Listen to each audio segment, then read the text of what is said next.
Out of the many YouTube channels that are giving advice on taxes when it comes to gig work, rideshare, food delivery, Mark Kohler, I'll leave the link below. Truly, you got to watch this video. I'm just going to show you a short segment of this video, why this guy, I think, is the most trusted channel when it comes to giving advice.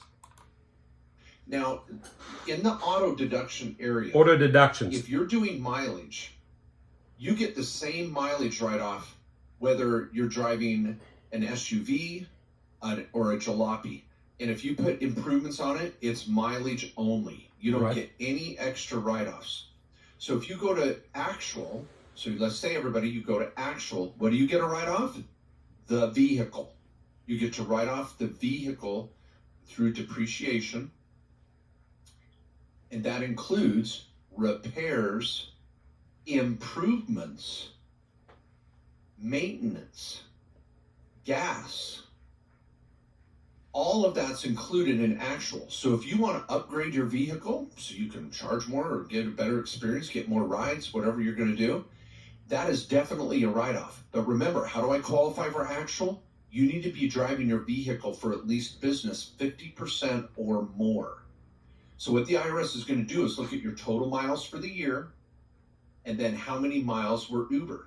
This is where now you're going to say, well, my Uber app says I only drove 5,000 miles. Well, I bet you drove an extra 1,000 to 2,000 miles on top of that, going around and getting in the right space, getting back from your last fare, in between fares, where were you? All of those extra miles are a write-off. But remember, you have to have business use of 50% or more, then yes, you can write off those improvements.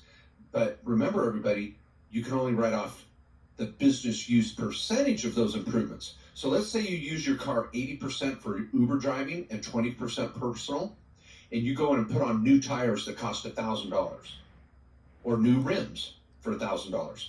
You get to write off 80% of those because it's 80% business use. So I can write off $800 of those new rims. Great question. So there you have it. What sticks out here, few things, right? When you are working, a lot of people work with the mileage deductions, right?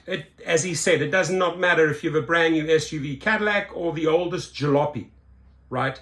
There is a set deduction, which is, I think the IRS should look a little bit more closely at, right? I mean, they have a set mileage deduction. Most of the people automatically jump there. Why? Because they don't want to do the work on this side. If you are clocking big miles, if you, like you said, if you're doing 80% of your total miles on Uber or Lyft or DoorDash, right? You should start spending the time and looking at this. A lot of people do their own taxes. They don't go out and get a CPA or an accountant, right? Especially maybe someone that knows about the gig world, right?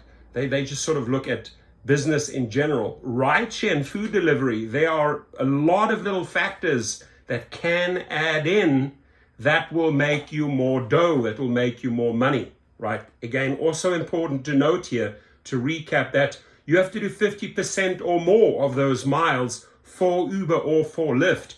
Then you can start looking at all of those auto deductions. So whether you're adding new rims, whether you're adding tires, whatever you're adding to your car, right? All falls under this category. So he went through those factors, right, that would qualify here, but people tend to be a little bit lazy and they say, nah, this is too much work. Ladies and gentlemen, especially if you are in the 60 to 90, 95 category, there's a lot of people that do clock a lot of miles per year. You should be looking at this, right? Because I can tell you that your deductions will be far, far, far higher than jumping over on this side, especially if you have a new vehicle, an SUV or so. Now, if you have an old junk piece of car like that's just qualifying for rideshare, which is fine, could be a Toyota Camry with ultra high mileage, really old one, still allowed on the platform, not really worth much because you've really grinded it down 350, 400,000 miles. Mileage might be the way to go. So take your time. Also take your time to watch the entire video. I've shown you a segment. I've spoken to countless of my drivers in my fleet about this. Guys, take your time and really break it down, right? But the entire video or his book is absolutely worthwhile reading. And I'm going to leave you his link below.